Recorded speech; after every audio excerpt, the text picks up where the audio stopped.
Right now at 9:30, we are getting our first look at the boy who suddenly collapsed and died during an after-school activity. Investigators are now working to figure out what caused his tragic death. And this morning, we're also hearing from that boy's grandmother. Local 10 News reporter Erica Rako is outside of the boy's school in Opelika with the very latest details on this tragedy. Erica, what happened?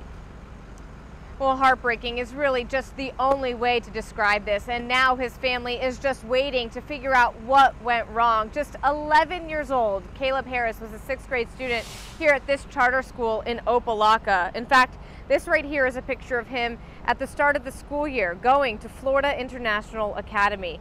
Caleb's family says he had just recently joined the track club, but he was always active, played football and other sports. They say he never had any illnesses and they weren't aware of any other health problems.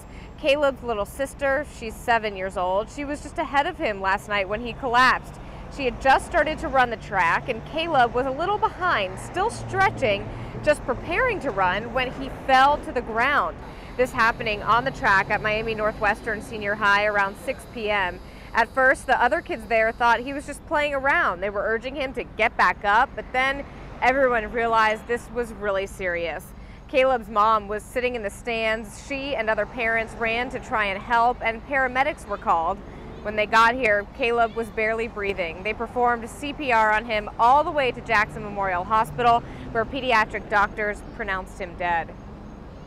We just have a real boy right now, big loss. A very talented, smart, bright, loving, caring, compassionate, and considerate young man. That was my grandson, Caleb. If I didn't hear from anybody else, Caleb checked on me every week on a regular. And the superintendent of Miami-Dade Public Schools, Alberto Carvalho, tweeting this out last night: "No deeper pain than suffering loss of one's child. We mourn alongside the family of a boy who passed away following track practice."